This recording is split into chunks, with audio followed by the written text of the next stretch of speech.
Bonjour et bienvenue à tout le monde à cette conférence d'ouverture des 25e Journées annuelles de santé publique du Québec.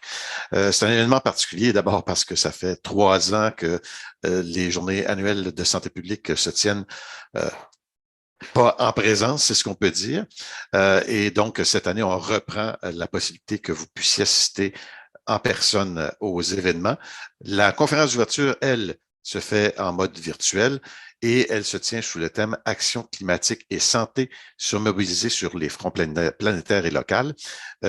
Donc, vous souhaite tous et à toutes la bienvenue. Je vous invite à la fois à fermer votre caméra pendant toute la présentation, également votre microphone jusqu'à la période des questions. Aujourd'hui, nous allons vous présenter un entretien entre Maria Nera et Mylène Drouin. Maria Nera, elle, est de l'Organisation mondiale de la santé, directrice du département de l'environnement, des changements climatiques et de la santé, donc à l'OMS, depuis 2005. Elle a d'abord fait sa marque au Salvador auprès de réfugiés en tant que membre de Médecins sans frontières.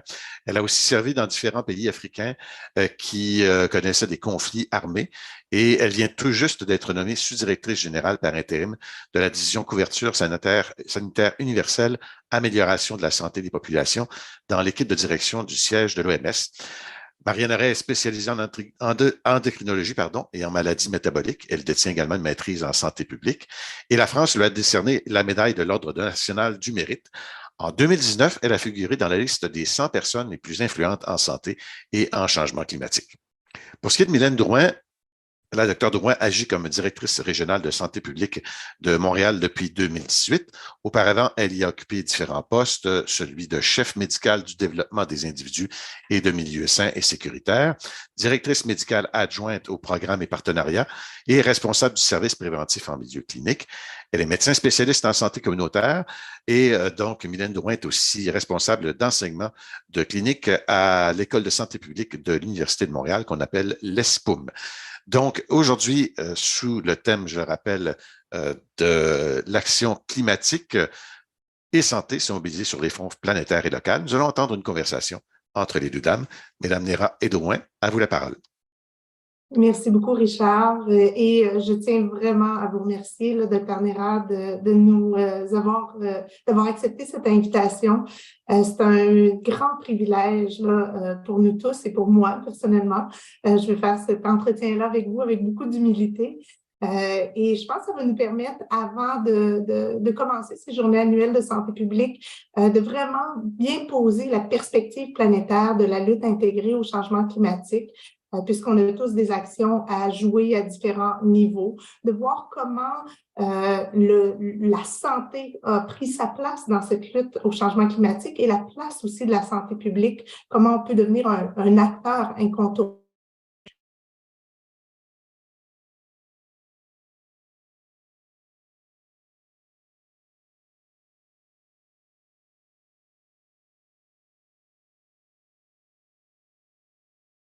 Hello?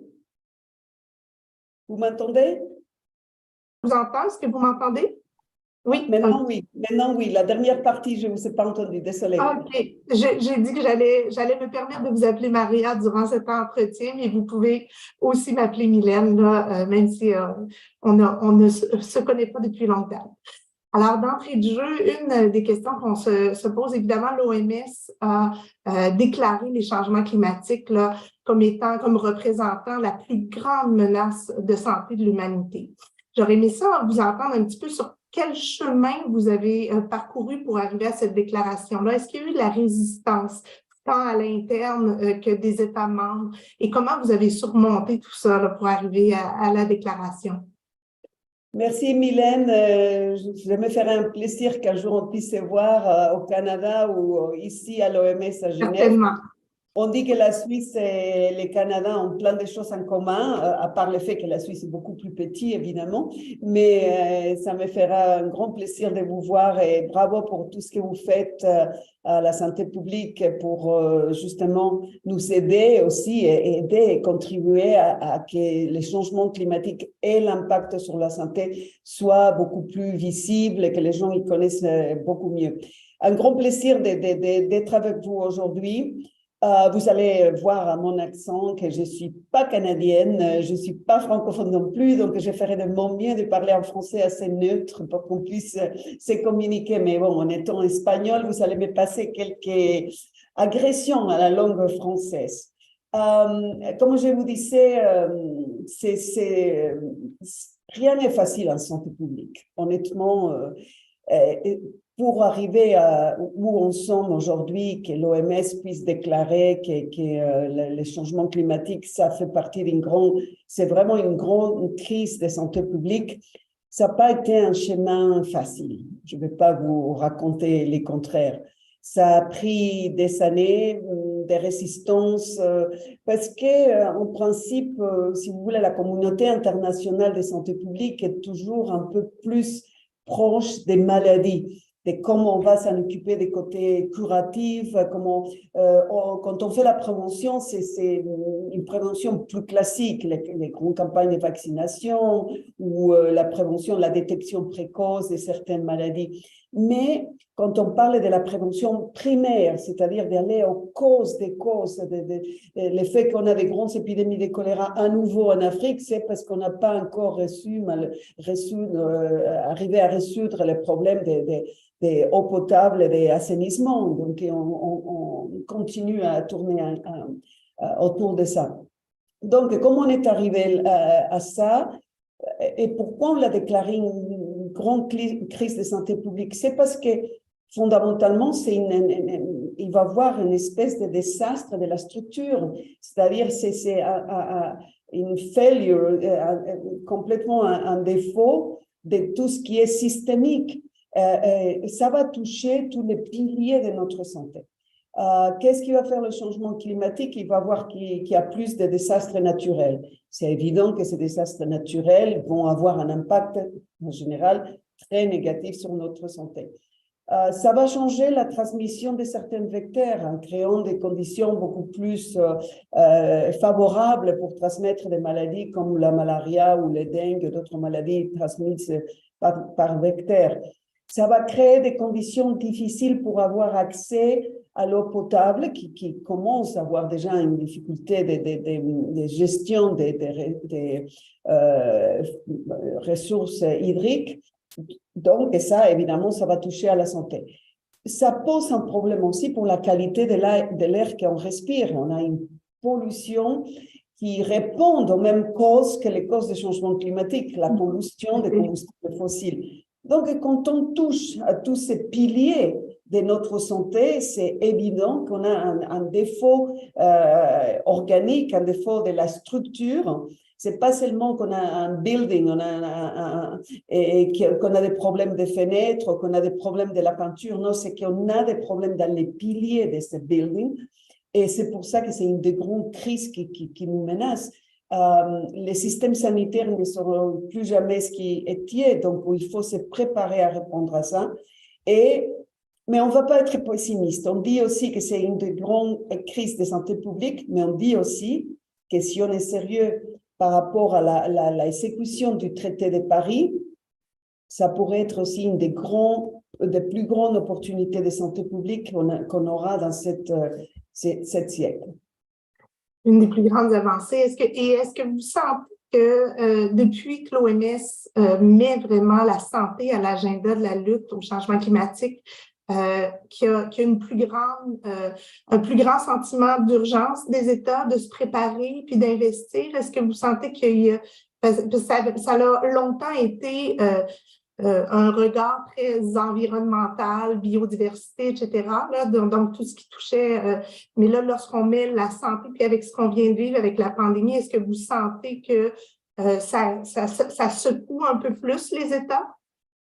C'est évident, ça secoue un peu plus. On n'est pas où on était il y a 10 ans ou même il y a 15 ans quand on a commencé à aller à les conférences de changement climatique et on nous regardait comme qu'est-ce qu'ils font ici les gens de l'OMS, non?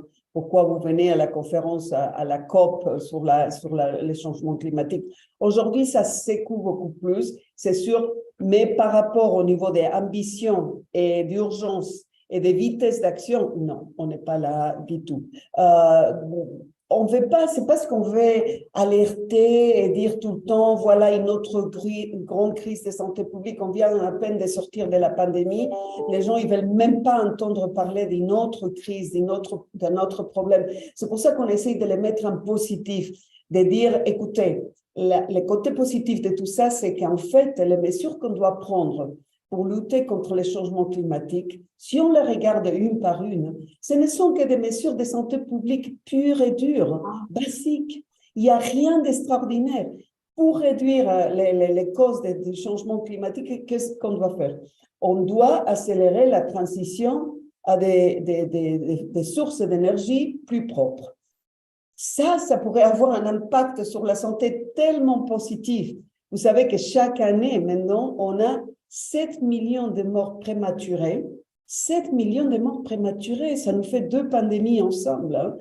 Et 7 millions de morts prématurées par an liées au fait qu'on respire un air qui est en train de nous tuer.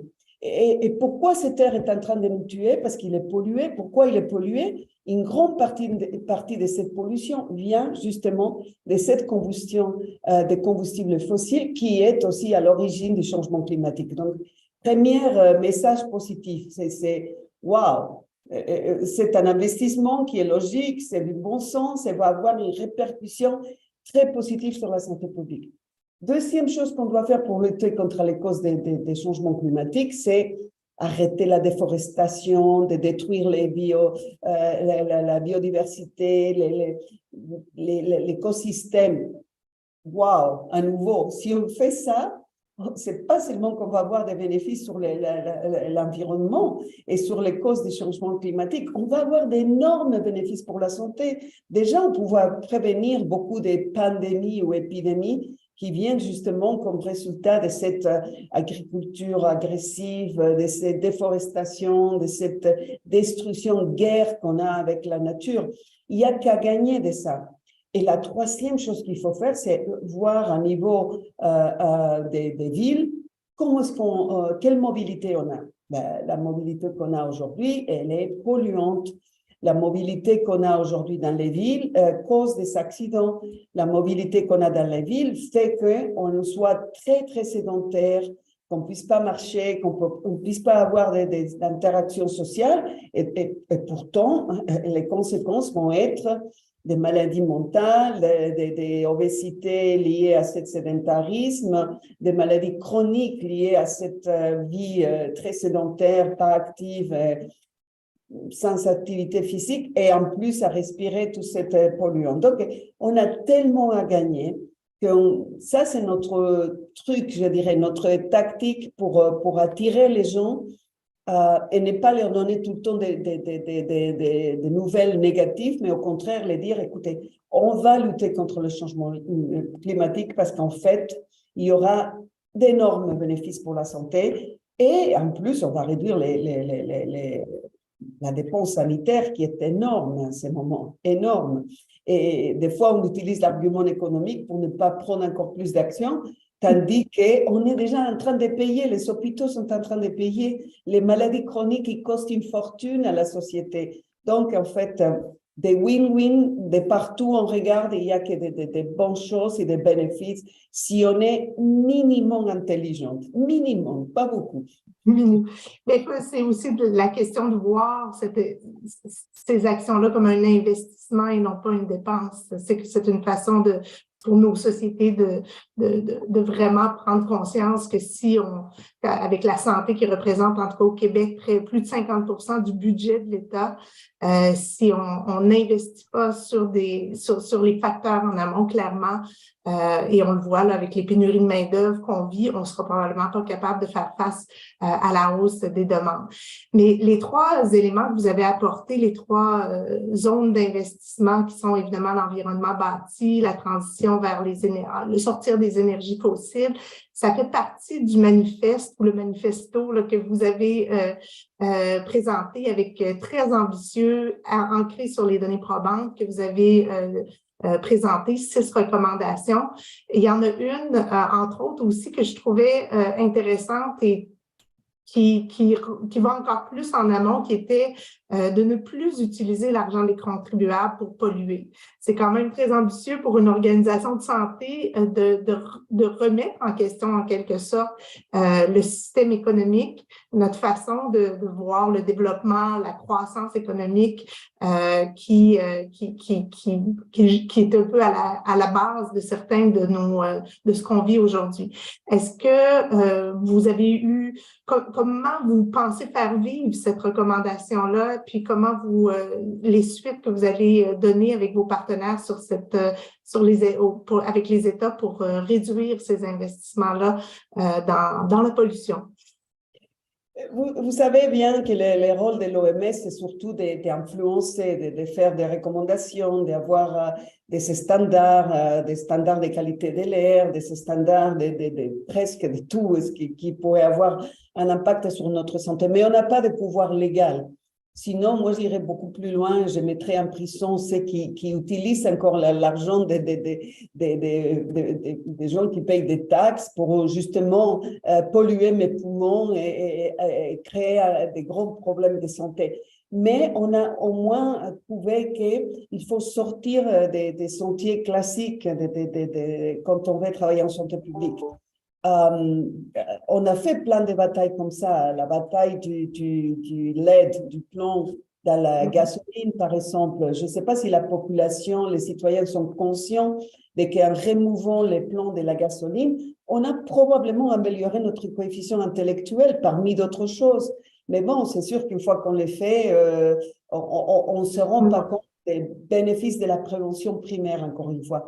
Et à nouveau, quand on promeut, quand on dit il faut avoir de l'assainissement, il faut que les gens puissent avoir l'eau potable et un minimum d'assainissement et pouvoir se laver les mains. Vous savez, pendant la pandémie, la recommandation la plus importante que faisait l'OMS, c'était « lavez-vous les mains ». Mais la moitié de la population mondiale ne peut pas se laver les mains. Il n'y a pas du savon, il n'y a pas d'eau. Où est-ce que je vais me laver les mains? Donc, il faut quand même investir sur les basiques.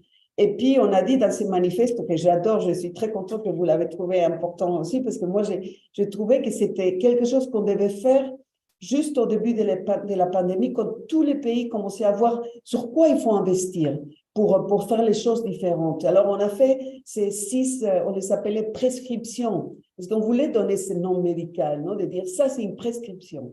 C'est une prescription basée sur science. Arrête de faire la guerre à la nature. C'est pas une bonne guerre. Tu vas perdre. On va perdre. C'est une guerre qu'on perd tout le temps. On peut pas détruire et croire que la nature va nous rendre des fruits.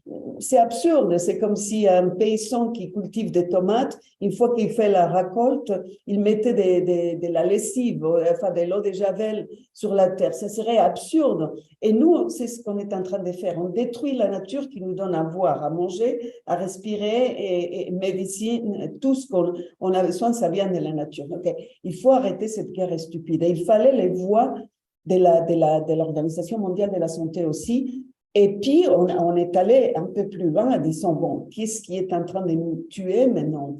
La pollution de l'air nous tue, c'est un des problèmes de santé publique très graves, ça cause aussi des changements climatiques. Et en plus, cette pollution de l'air, on a vu qu'elle pouvait faciliter la transmission des agents infectieux transmissibles, donc respiratoires, comme c'était les Covid.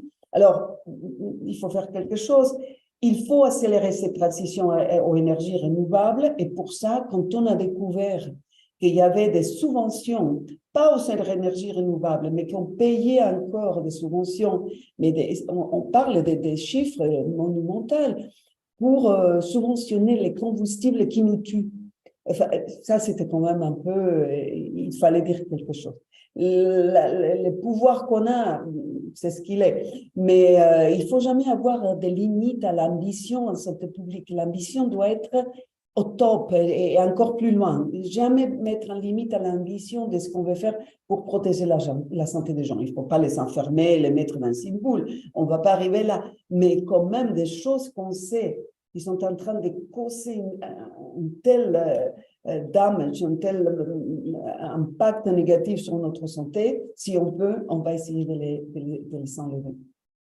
très inspirant parce que c'est comme un appel à être audacieux aussi de notre côté. Je l'entends comme ça, de se permettre comme acteur de santé publique, de bien dénoncer, puis comme vous dites, de prescrire des choses qui sont à la base et structurantes d'une société en santé. J'avais une petite question qui va un petit peu plus sur la juxtaposition de plusieurs crises. Actuellement, c'est assez incroyable là, comment on sort à peine de la pandémie, on a des crises politiques, les guerres, la crise inflationniste, crise alimentaire dans plusieurs pays, la crise migratoire aussi, et la crise climatique où on aimerait évidemment que tout le monde s'y investisse. Et ces crises-là, ils créent quand même des tensions ou des compétitions au niveau des États pour allouer les ressources, pour mettre de l'attention sur ces enjeux-là que nos populations vivent. Comment vous voyez qu'on peut amener quand même les États à prioriser la crise climatique à l'intérieur d'un écosystème où plusieurs crises se côtoient? C'est clair qu'il faut savoir avoir un impact. Quand on choisit des interventions, il faut choisir celles qui vont avoir le plus d'impact. Quand on regarde la lutte contre le changement climatique, comme je vous disais, nous, on considère déjà que si on faisait ça, c'est comme une espèce de traité de santé publique le plus important, parce que tout serait là. Donc, prioriser le fait d'arrêter la destruction des écosystèmes, arrêter de produire des millions de tonnes de plastique, ça serait déjà quelque chose de bon sens. En fait, c'est même pas un investissement, il y a d'autres alternatives. Arrêter de faire des systèmes de production des aliments beaucoup plus durables. Ça aussi, c'est des choix qui sont pas des investissements douteux. Je veux dire, quand on décide, par exemple, de faire une transition énergétique, on peut dire, bon, on va investir là, et si jamais après, on ne sait pas les résultats. Non, on sait déjà que ce sont des investissements qu'on appelle des non-regrets. On ne va jamais regretter ces investissements. Donc, en fait, ce n'est pas des décisions. Et puis, les crises que vous venez de décrire, toutes ces crises-là, ils sont quand même en base qui est très commun. Donc, plus on va à ces communalités entre les crises et on essaye d'ajuster ces destructions structurelles qu'on parlait au début, plus on arrivera. Si on essaye à nouveau l'exemple d'un bâtiment, et on se dit, ouais, mais on doit faire la peinture et on doit réparer l'ascenseur et en même temps, on doit voir les vitres qui ne marchent pas. En fait, peut-être on devrait voir si on construit sur ces bâtiments ou pas, ou quelles sont les réformes structurelles qu'on doit faire, et il va avoir un bénéfice sur tout le reste. Donc, je crois que le changement climatique, en fait, il nous demande de résoudre ces destructions structurelles, des piliers, ces failures, ces défauts. Et là, les bénéfices, ils vont sortir de tous les côtés, même du côté de la santé. Donc, pour moi, les prescriptions qu'on a mises dans les manifestes, ils seront aussi les priorités d'investissement pour un gouvernement. Les basiques. Donner à vos populations de l'eau, de l'assainissement, électricité pour les centres de santé, électricité propre. Et donc, ça me semble quand même un investissement non négociable.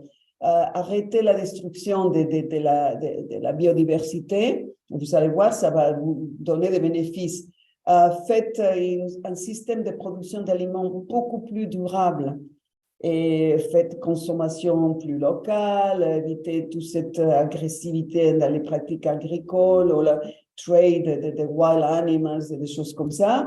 Et vous allez voir, les bénéfices ils vont être énormes aussi. La transition énergétique fondamentale, et puis je crois qu'il y aura qu'à gagner. Bien sûr, il va falloir des décisions politiques, pas difficiles, mais de quelqu'un qui veut le faire. Et il va y avoir des conflits d'intérêts économiques, mais ce n'est pas qu'ils ne sont pas faisables. ils sont très faisables et puis nos populations, je crois qu'il manquait ça, une vie un peu plus, sur une société moins destructive et plus durable. Ça, on veut tout ça. Oui, puis on l'a vu avec la pandémie, qu'on est capable, à l'échelle des gouvernements, de prendre des décisions courageuses et de mobiliser des ressources très rapidement. Je trouve ça intéressant parce que toute la notion de co-bénéfice entre nous dans notre région et au Québec, lorsqu'on regarde qu'on travaille beaucoup avec les villes, c'est beaucoup sous cet angle-là où on regarde à travers les mesures liées au transport, liées au verdissement, au système alimentaire durable et équitable, de regarder ces co-bénéfices-là à la fois sur la santé mentale, sur la cohésion sociale, mais aussi sur les habitudes de vie des gens. Si on met plus de transports en commun, plus d'accessibilité à des transports actifs, on amène nos populations aussi à avoir des bénéfices collatéraux sur d'autres problématiques. Donc, c'est clairement un angle, je pense qu'on doit continuer d'investir comme acteur de santé publique, d'amener à nos partenaires cette lecture des co-bénéfices d'action à la fois sur des déterminants de la santé et des éléments structurants des changements, de la lutte au changement climatique. Et la pandémie nous a vraiment démontré là, que puis là, vous le vivez à l'échelle planétaire, mais face à ces menaces à la santé, on est loin d'être tous égaux. Il y a beaucoup d'inégalités sociales de santé qui se vivent. Et il y a aussi les crises en créent davantage d'inégalités. Comment est-ce que, et la santé publique a quand même beaucoup d'outils d'évaluation d'impact santé dans lesquels avec l'Equity Lens qu'on intègre, comment vous maillez la lutte au changement climatique avec la lutte aux inégalités sociales de santé? Est-ce que vous le travaillez d'une façon particulière? Non, vous avez tout à fait raison. La pandémie, si on l'avait pas vu avant, il nous l'a mis comme ça devant la face, non? Les inégalités, enfin, c'est incroyable. Et ça, c'est quelque chose qu'on doit vraiment mettre maintenant dans tous les programmes de santé publique. On doit être très conscient que même quand on a les accès à une certaine initiative ou une certaine intervention de santé publique, pas tout le monde va avoir cet apport. Quand on parle des problèmes énergétiques, des pauvretés énergétiques, ça affecte à certains, ça n'affecte pas à des autres. Quand on parle même des questions de destruction de la nature, nous, on est beaucoup plus responsables et sont eux qui payent, c'est les autres pays qui payent beaucoup plus. Quand on va en Afrique, maintenant, j'ai vécu en Afrique 5 ans, il y a quelques années, et quand je retourne maintenant au même endroit où j'étais, c'est frappant. On n'a pas besoin d'être un expert ou un spécialiste. Hein. C'est frappant ce qu'on voit déjà. Et ce qui était une rivière énorme, elle est beaucoup plus petite. Là où on cultivait, là maintenant c'est sèche. Vraiment, il ne faut pas être un expert pour voir que le changement climatique va avoir encore plus, va mettre du foie, va mettre encore un problème pour accélérer la pauvreté, la vulnérabilité des gens. Et puis, ce sont des gens qui ne décident pas sur la source énergétique. Moi, je me pose la question tous les jours. En Afrique subsaharienne, on n'a pas plus de la moitié des centres de santé en Afrique subsaharienne n'ont pas accès à l'électricité tous les jours, ou s'ils ont accès, c'est pas reliable, on peut pas faire confiance aujourd'hui. Et l'Afrique a le soleil tout le temps. Je veux dire, pourquoi on n'a pas d'énergie photovoltaïque en Afrique? Pourquoi? J'ai posé cette question à la COP l'autre jour au ministre de l'Énergie. Mais si j'ai une question très basique, pourquoi l'Afrique n'est pas complètement tapissée de cellules photovoltaïques? Pourquoi? Parce qu'il y a quelques-uns doivent se faire continuer à devenir très, très riches. Je crois que les priorités en santé publique, quand les gens disent quelles sont les priorités en santé publique, je leur réponds d'une façon très provocative, allez voir qui sont ceux qui ont fait plus de bénéfices économiques l'année dernière. Et vous avez votre réponse. C'est ça les problèmes de santé publique. Là où il y a plus de bénéfices économiques, économique, parce que tu ne vas pas pouvoir enlever ces bénéfices économiques à l'industrie des combustibles fossiles. Ils veulent continuer. Alors, en Afrique, pourquoi ils sont ça? Parce qu'on les fait dépendants des diesel. Vous allez dans des centres de santé très, très pauvres, très isolés, et vous trouvez un générateur des diesel. Les diesel, ça coûte une fortune, et surtout maintenant qu'on a une crise énergétique. Et ces centres de santé, s'ils veulent fonctionner, ils ont un moteur qui fait un bruit horrible, qui fonctionne. Ça, quand j'ai travaillé au camp des réfugiés il y a des années, on avait ça quand on n'avait plus la lumière. Aujourd'hui, c'est la même chose. Enfin, on n'a pas évolué, presque. Donc, non, il faut l'ambition et la vitesse, il faut changer complètement. Les vulnérabilités, l'inéquité, c'est terrible.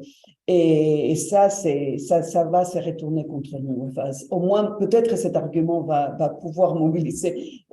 Plus tard ou plus tôt, ils vont se mobiliser contre nous. Ça va se retourner contre nous, c'est pas possible. Oui, puis on le voit dans les COP, les pays, il y a cet échange-là entre les pays du Sud qui ne sont pas les principaux pollueurs, qui demandent vraiment qu'on accélère et qu'on les soutienne parce que, et je pense qu'il y a aussi toute cette interdépendance. On peut bien, nous, au Québec ou au Canada, mettre tout ce qui est en notre pouvoir pour devenir carboneutre, enlever les énergies fossiles. Mais évidemment, il y a une perspective planétaire et plus globale pour lesquelles, si on ne s'occupe pas ou si on ne travaille pas avec eux pour leur donner les moyens, les répercussions vont se faire ressentir à l'échelle de la planète. Il va y avoir des répercussions chez nous. Et une des moyens qu'il faut leur donner, probablement une des plus importantes, ce n'est pas seulement la technologie ou les ressources financières. Il faut leur donner une chose qui manque énormément, qui est la capacité de demander. C'est-à-dire, beaucoup de populations très pauvres, ils ne savent même pas qu'ils ont des droits à rien.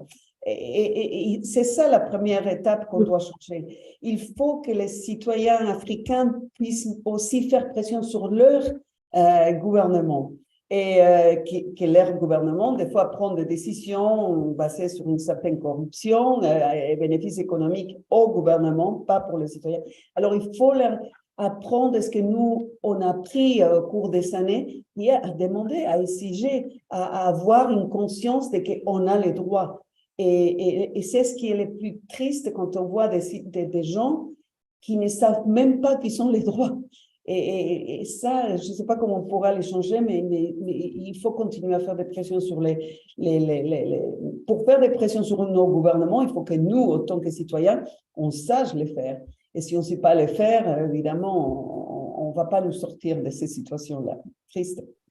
C'est intéressant parce que même nous, à Montréal, en tout cas pour la région dans laquelle je travaille, on est beaucoup en train de réfléchir avec les partenaires qui travaillent sur le climat à comment on redonne du pouvoir aux communautés et que ce mouvement citoyen ne soit pas juste le mouvement des riches, sensibilisés, éduqués, mais que ceux qui vont vivre les répercussions dans les quartiers, les populations les plus vulnérables, puissent exiger. Donc, c'est comme le travail qu'on fait à l'échelle de nos locales, à l'échelle de nos villes, c'est quelque chose qui doit aussi se faire à l'échelle mondiale.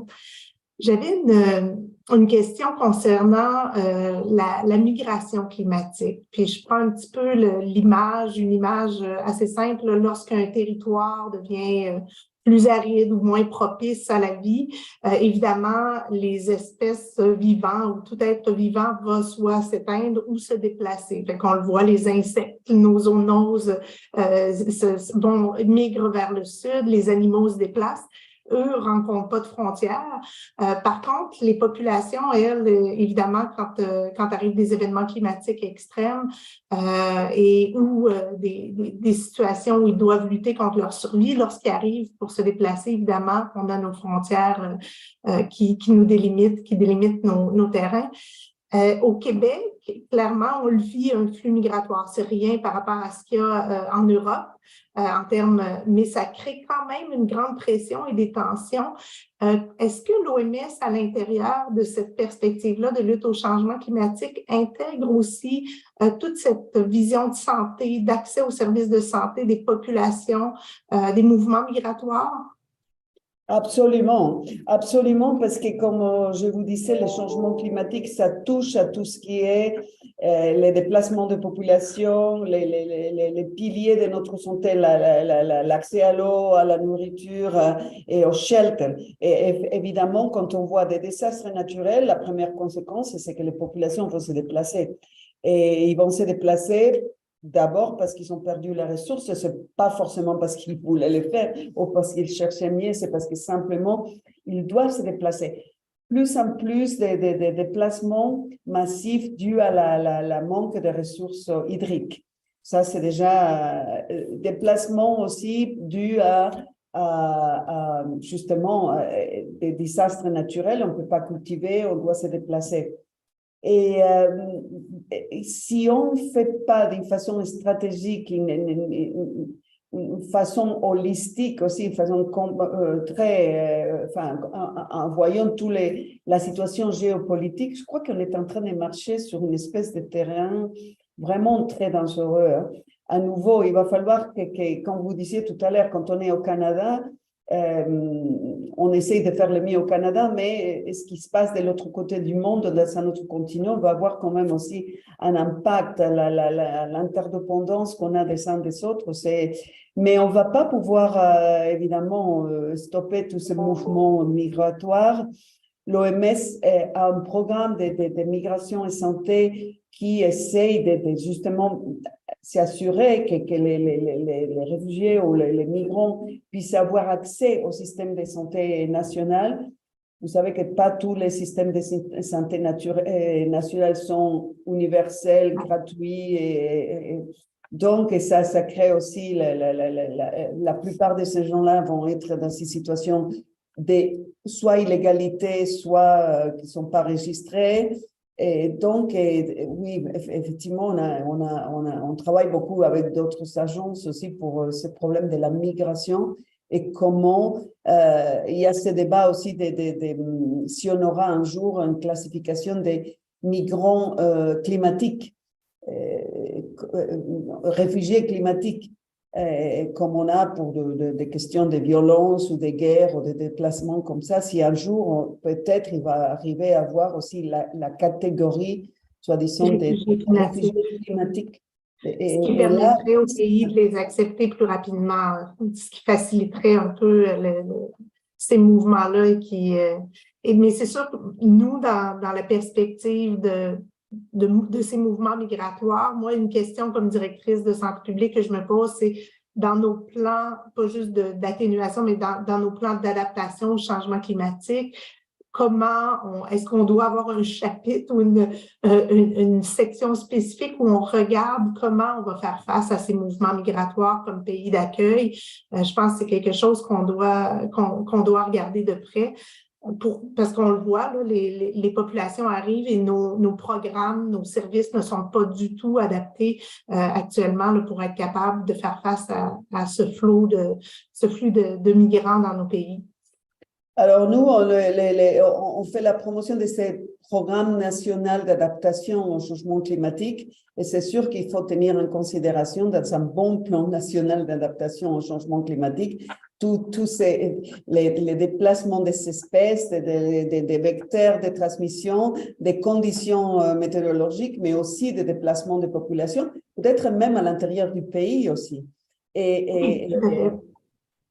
Donc, clairement, c'est autant que problème de santé publique, il faut les regarder d'une façon très holistique de comment tout est interrelationné et comment on va voir comme résultat des populations qui vont demander de l'asile, ou qui vont demander à se déplacer, ou qui vont arriver comme réfugiés pour des raisons climatiques. C'est pour ça que c'est vraiment structurel comme problème. On doit vraiment d'abord fermer les robinets. Je dis fermer les robinets parce que quand on a une inondation à la maison, bien sûr, il faut ramasser l'eau, il faut regarder s'il faut après faire la peinture ou quelque chose, mais d'abord, il faut fermer les robinets pour arrêter cette inondation. C'est pour ça qu'il faut réduire les émissions, mais c'est brutal, Pour revenir en amont. Il faut fermer ces robinets et bien sûr, après, il faut aussi se préparer pour les conséquences de cette inondation et ce qu'il va faire dans la maison. Peut-être que ça a touché déjà la base et tout, mais d'abord, il faut réduire les émissions au plus vite possible, arrêter, stopper ces émissions parce que les conséquences pour la santé at large, enfin, c'est pas seulement la santé autant que maladie, la santé en tant des besoins de bien-être, d'une protection de la vie des citoyens est vraiment à risque. Puis, quand on regarde un petit peu, l'OMS, évidemment, il y a puis les directions de santé publique aussi, les instances de santé publique, on a un rôle, évidemment, de développer des connaissances, de mettre des standards et d'essayer d'amener un regard là, éclairé sur les meilleures mesures d'impact des interventions. Est-ce que vous voyez des zones où on devrait investir davantage dans le développement des connaissances parce qu'on est beaucoup dans l'intersectoriel, là, c'est beaucoup, les leviers d'action sont beaucoup dans les autres secteurs de la société, comme santé publique ou comme organisation de santé. Est-ce qu'il y a des zones de développement de connaissances que vous jugez prioritaires? Alors, plusieurs, mais on va commencer par une qui nous touche de près autant que personnel de santé publique. Comme vous le savez, le système sanitaire mondial, enfin, c'est responsable dans 100% de notre émission de CO2. C'est normal, les hôpitaux ils sont grands consommateurs d'énergie pour des raisons très logiques. Donc, quelque part, on a quand même une petite contribution qu'on peut faire, ou une grande. Déjà, réduire 5% des émissions globales, ça serait pas mal. Mais aussi parce qu'on peut lidérer avec l'exemple pour d'autres et montrer que si on peut le faire dans notre système sanitaire, pourquoi pas, ils pourraient le faire dans un autre système de comment la société est organisée. Donc, on a mis en marche déjà une plateforme qui s'appelle Attach. On fait partie, on est très fiers, pour apprendre ensemble, parce que justement, comme vous disiez, il y a des connaissances qu'il faut développer, il y a des choses qu'on sait déjà, mais si on va mettre la machine, et la machine, ça veut dire tout le système global de santé en marche pour réduire ces émissions, il va falloir apprendre beaucoup. On va commencer par la consommation qu'on a des médicaments, tous les devices et tout ça. Il faut réduire les packaging, les plastiques qu'on utilise. Et ça, il faut travailler avec le secteur privé, les compagnies pharmaceutiques pour que déjà ils nous fassent les suministres. Mais il faut aussi voir comment on travaille à l'hôpital, comment on peut switch de l'énergie fossile à une énergie renouvelable, et pourquoi on ne pourrait pas avoir des panels solaires dans tous les toits des hôpitaux. On doit servir la nourriture dans les hôpitaux, il faut regarder aussi, il faut regarder les transports pour les patients, il faut voir la médecine digitale pour réduire aussi l'empreinte carbone. Donc, de ce côté-là, c'est déjà une plateforme de knowledge, d'apprentissage qu'on a mis en place, de laquelle on attend vraiment beaucoup, et ça va être un apprentissage collectif quelque part. De l'autre côté, il faut voir aussi, évidemment, on a défini les priorités en recherche, mais ça va être la recherche très opérationnelle. On n'a pas... surtout, on ne veut pas donner le message qu'on doit encore faire la recherche, donc il n'y a pas d'urgence. Non, on sait très bien ce qu'il faut faire déjà, mais bien sûr, on peut toujours affiner la recherche, surtout sur les côtés comment on peut, quelles interventions sont celles qui vont avoir le plus de résultats et le plus vite. Et je crois que ça, c'est la recherche opérationnelle. Et puis, évidemment, une surveillance épidémiologique globale, très stricte, qui nous permette d'avancer. Je vois que Richard, tu as levé ta main. Tu reviens parmi nous. Oui, votre échange est vraiment très intéressant. Moi, j'ai pris une On aurait pu full. continuer. Oui, oui, c'est ça. Le temps est toujours limité quelque part. Alors, au point où on en est, mesdames, merci beaucoup pour cet échange. C'est pas terminé parce que on a un journaliste en ligne qui est de la presse canadienne et je vais vérifier. Donc, Hugo Giguère, vous êtes bien là? Oui, Il a levé la main.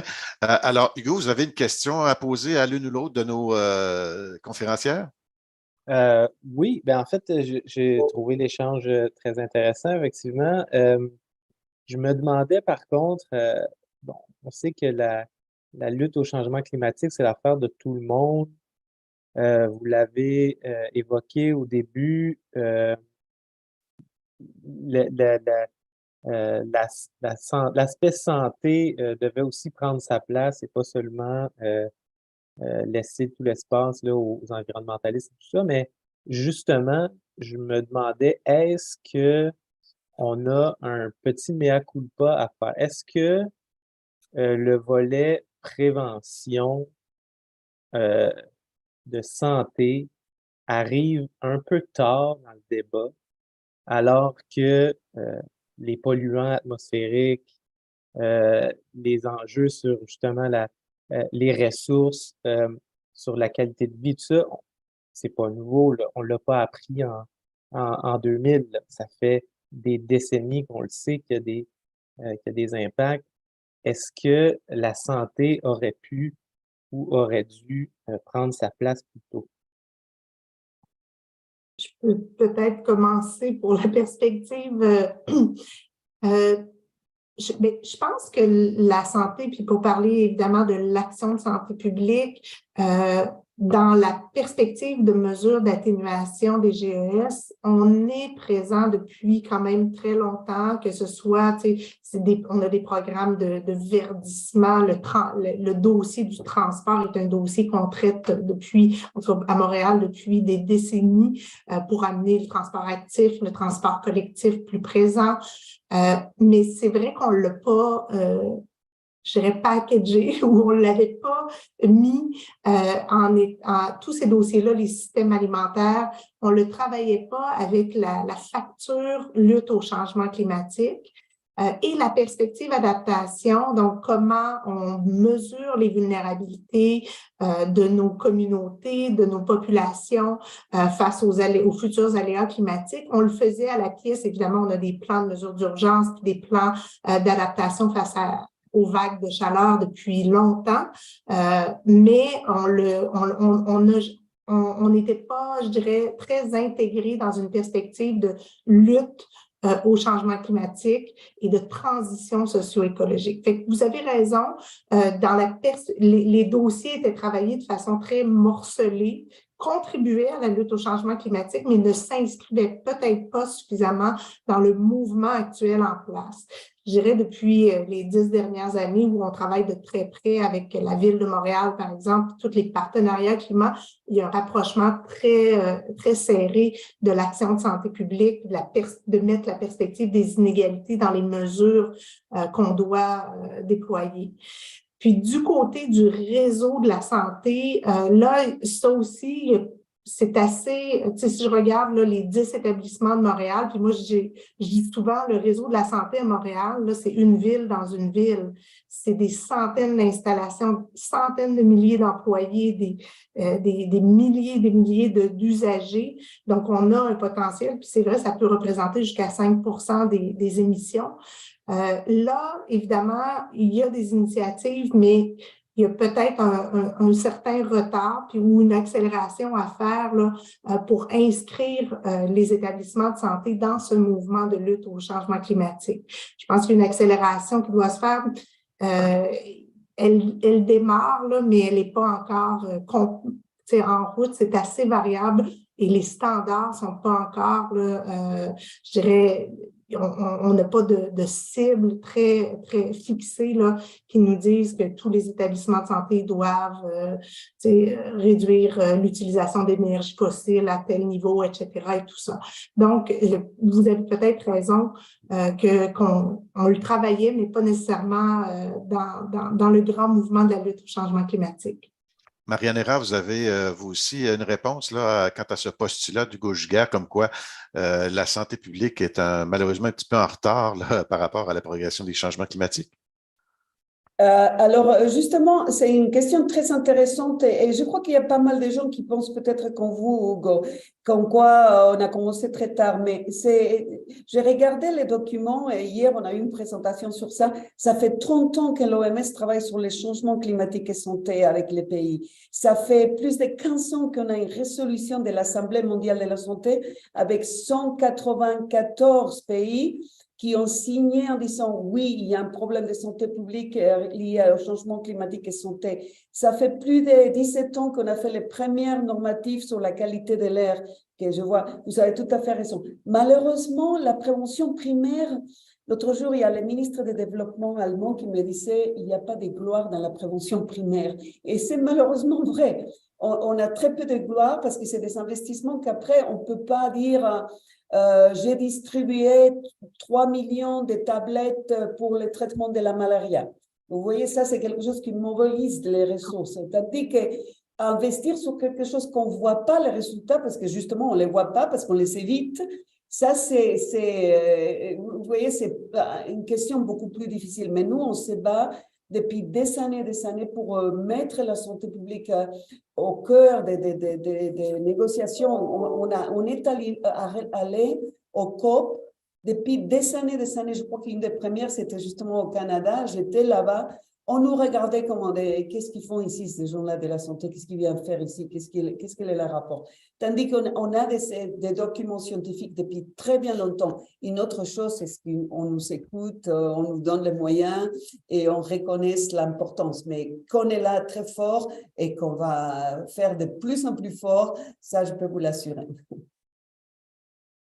Hugo, vous avez une autre question? Oui, j'ai l'impression, là, si je me mets à votre place, vous faites des sorties publiques, vous avez des rapports par-dessus rapports et toutes sortes d'appuis. Vous le dites vous-même, là, depuis, vous avez eu 96 pays, vous avez dit, qui vous avaient appuyé il y a plus qu'une décennie de ça. Qu'est-ce que ça va prendre de plus, vous pensez, pour avoir une véritable prise en charge de l'action climatique? Souvent, l'être humain attend la dernière minute, là, mais jusqu'où va falloir aller quand on sait que justement, là, on parlait de 7 millions de morts liés directement à, à- à des impacts là, du climat. Ça va prendre quoi de plus? On peut même ajouter la pandémie là-dedans. Euh, avez-vous l'impression qu'on va finir par vous entendre? Vous voulez commencer? Non, je vous laisse. D'accord. Écoutez, Hugo, c'est une question qu'on se fait tous les jours ici.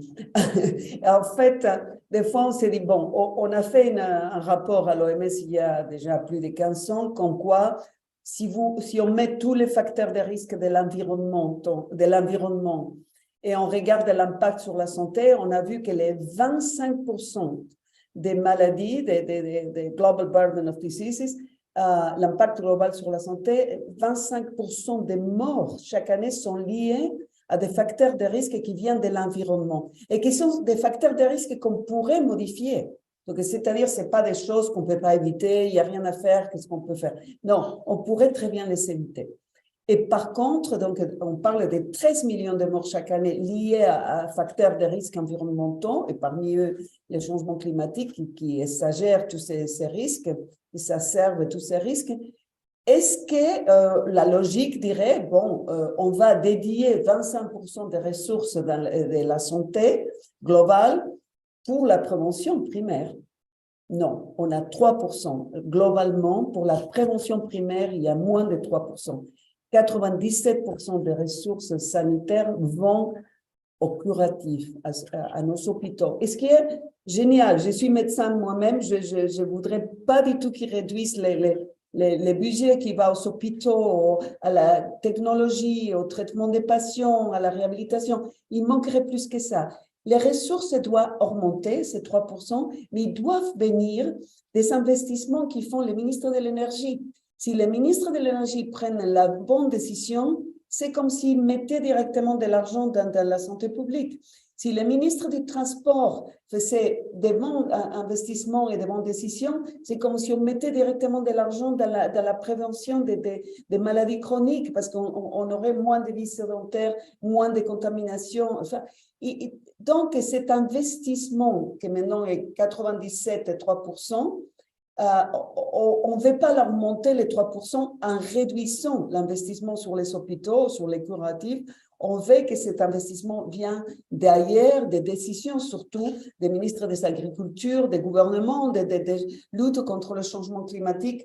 Et à nouveau, c'est la prévention primaire qui, autant que société, on doit être un peu plus intelligent pour pouvoir corriger cette absurde situation où on sait qu'il y a 7 millions de morts, mais puisque c'est causé par la pollution de l'air que les gens ne voient pas, ou s'ils la voient, ils ne savent pas comment la corriger, tandis que pour un virus, évidemment, puisqu'on devient malade immédiatement, on pourrait même fermer nos sociétés et on a montré qu'on pouvait le faire. Mylène Drouin, en quelques secondes, oui, une réponse à cette question. Mais je vais rebondir, là, puis je vais faire le parallèle avec ce que Maria vient de dire pour le Québec. Oui, il y a investir en prévention, mais on a une politique de la prévention au Québec qui est intersectorielle. Dr Arruda qui la porte. Il y a 40 millions dedans, c'est rien. C'est redonner des leviers aux autres ministères, le ministère de l'Agriculture, le ministère des Transports.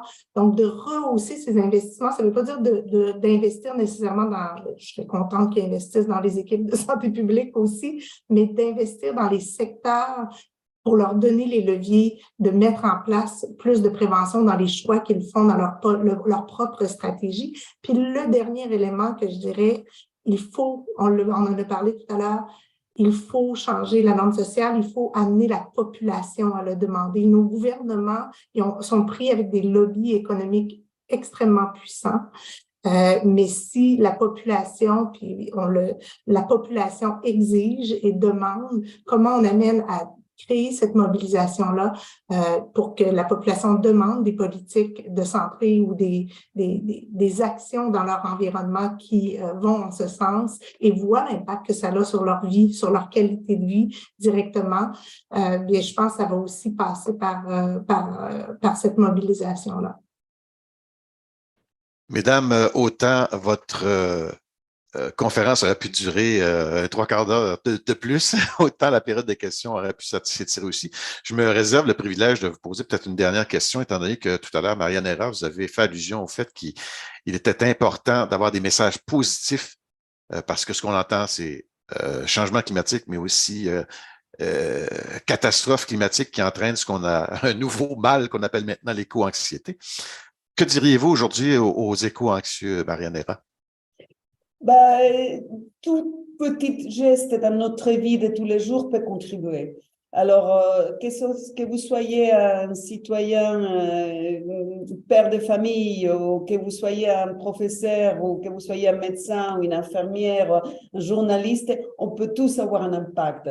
Dans notre vie quotidienne, en réduisant notre impact sur les changements climatiques, mais aussi en utilisant votre vote, votre vie comme citoyen, à faire la pression sur vos gouvernements pour qu'ils soient de plus en plus ambitieux pour protéger l'environnement et en faisant ça, en protégeant votre santé. Je crois que les messages positifs passent aussi pour faire comprendre aux gens que cette histoire des changements climatiques, la lutte contre les changements climatiques, ce n'est pas une question planétaire, prochaines générations, ours polaires ou glaciales. C'est une question de poumons, mes poumons, des cas d'asthme. Il faut peut-être simplifier les messages et dire comment les rapports sont si étroits que si on n'arrête pas de polluer, eh ben, c'est la santé qui va payer, c'est les poumons qui vont payer et pas seulement l'environnement. Et là-dessus, Mylène Drouin, le mot de la fin? Mais je dirais j'irais dans le même sens. Je pense que c'est l'éco-anxiété par l'action. Donc, pas juste les gestes là, individuels, mais demander, exiger, faites valoir vos droits. Donc, et tout ça, ben, c'est évidemment, on peut, nous, comme acteurs de santé publique, accompagner cette mobilisation citoyenne pour leur permettre, évidemment, à tous les paliers de gouvernement là, de demander des changements qui ont un impact direct, que ce soit sur votre logement, sur l'accès au logement, sur l'accès à des systèmes alimentaires équitables et durables, à l'accès au transport et à des transports qui sont adaptés et carboneutres. Donc, voilà, je pense qu'il faut que les gens l'exigent et le demandent. Donc, mesdames, merci beaucoup, Marianne Héra, Mylène Drouin, des échanges très éclairants qui amènent des pistes de réflexion vraiment importantes dans le contexte qu'on connaît présentement à travers le monde. Puis, il ne faut jamais oublier qu'il y a, bien sûr, une échelle locale à tout cela. Alors, les gens qui étaient avec nous sur les différents médias, que ce soit sur la plateforme Zoom ou encore sur YouTube, dites-vous que ce n'est que le coup d'envoi. C'est déjà beaucoup, ce grand coup d'envoi des 25e Journées annuelles de santé publique qui se tiendront du 13 au 16 mars. Si vous voulez avoir des informations sur les JASP, sur les événements qui vont se dérouler, comment s'y inscrire, ben vous pouvez aller visiter le site internet inspq.qc.ca/JASP. Par là, vous allez avoir aussi accès à tous les contenus là, qu'on vous présente. Par exemple, cette conférence-là, elle a été enregistrée. Vous pouvez la revoir sur le fil YouTube des JASP auquel vous avez accès par la page des JASP.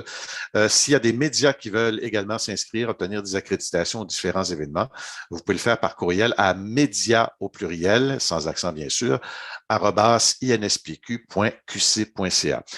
Alors, encore une fois, Marianne Héra, merci infiniment d'avoir participé à cet échange. Merci à vous. Mylène Drouin également. Merci à tout le monde qui a été présent, qui a assisté à cette conférence et à toute l'équipe qui a participé à la rendre possible.